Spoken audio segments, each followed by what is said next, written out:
And I could have killed him.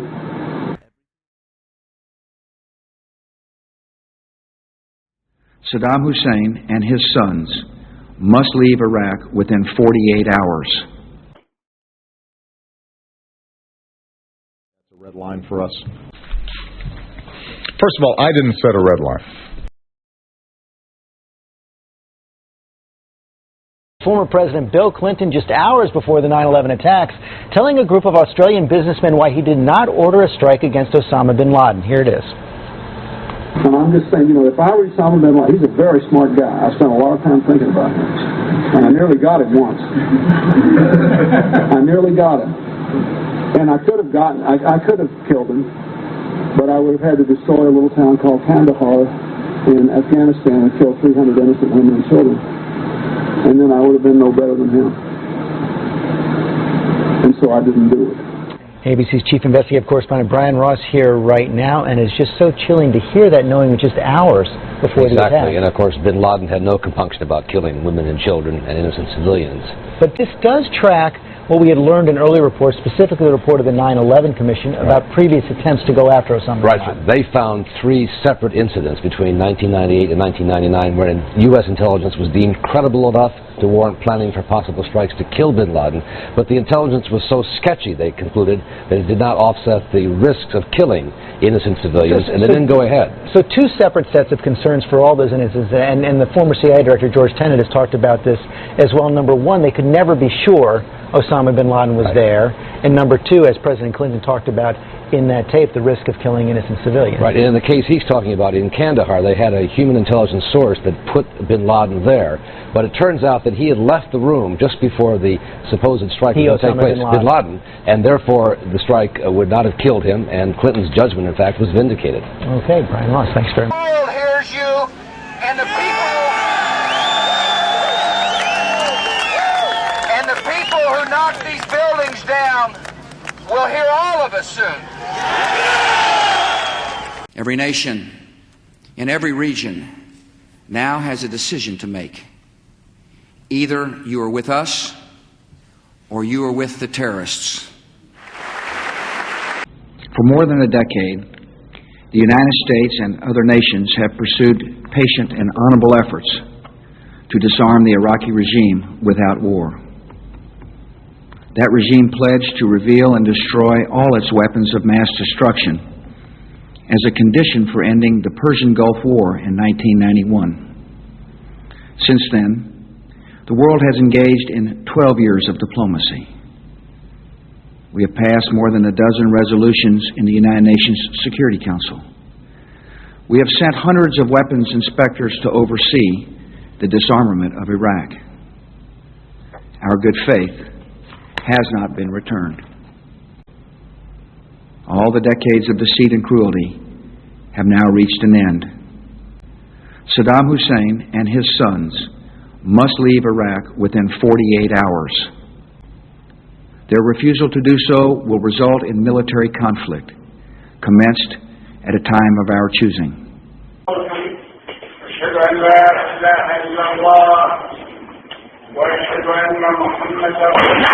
With today's announcement by its leader, Libya has begun the process of rejoining the community of nations. Tony Blair made a similar announcement.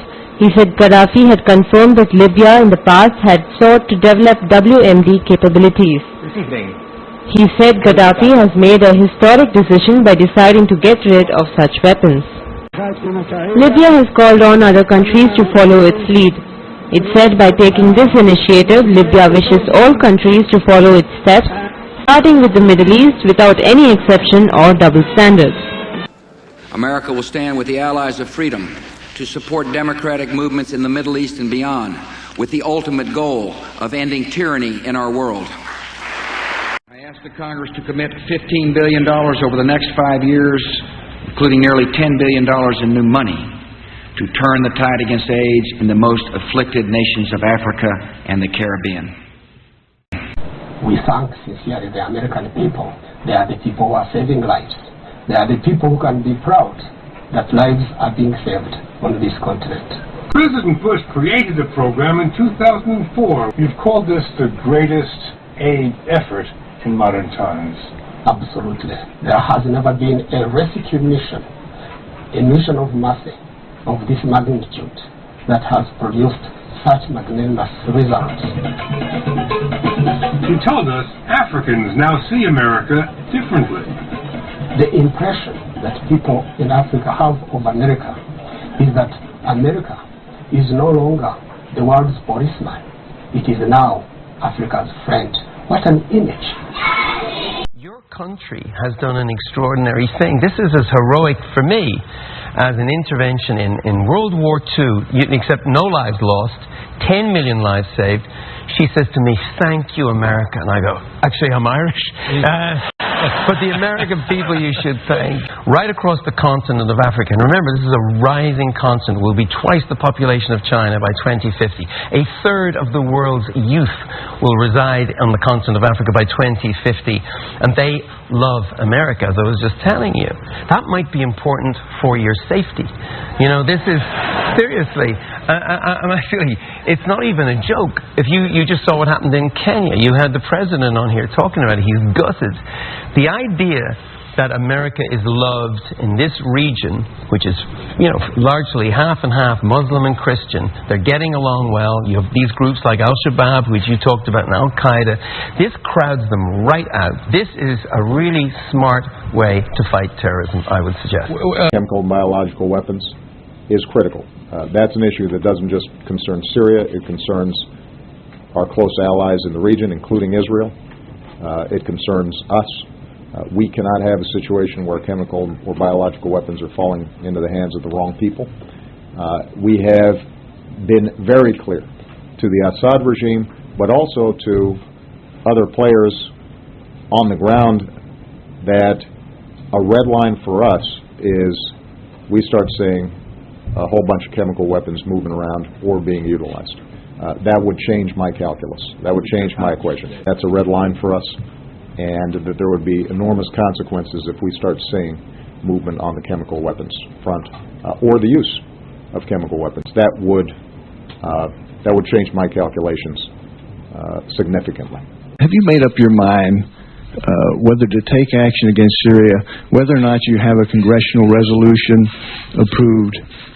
Is a strike needed in order to preserve your credibility for when you set these sort of red lines? And were you able to enlist the support of the Prime Minister here for support in Syria?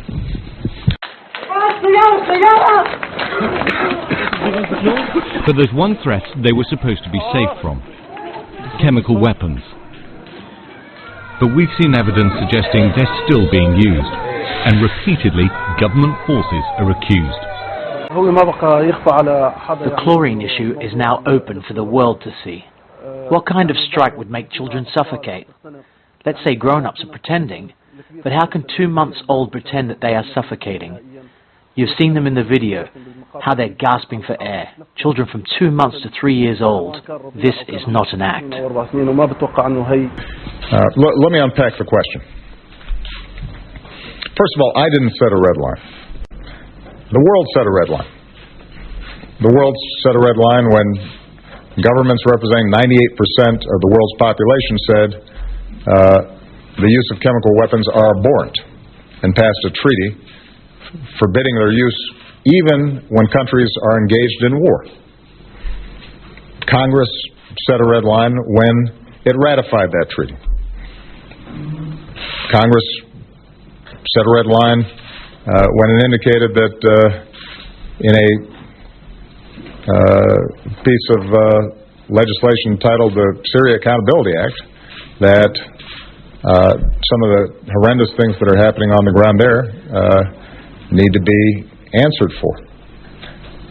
And so when I said in a press conference that my calculus about what's happening in Syria would be altered by the use of chemical weapons, which the overwhelming consensus of humanity says is wrong, that wasn't something I just kind of made up. I didn't pluck it out of thin air. There's a reason for it. In a surprise move, the UK Parliament has voted against military intervention in Syria. 272. The noes to the left, 285. The noes have it. The move leaves Prime Minister David Cameron to explain the decision to US President Barack Obama. That I think the American public, the American people and President Obama will understand that. We have to listen to Parliament. Parliament spoke, and Parliament, I think, made a very clear view, which it doesn't want British involvement in military action, so we will proceed on that basis. President Obama has accused you, as you know, of untruths when it comes to supporting some of the separatist groups. Who is he to judge? Who is he to judge? Seriously. If he wants to judge people, why don't he get a job in court somewhere?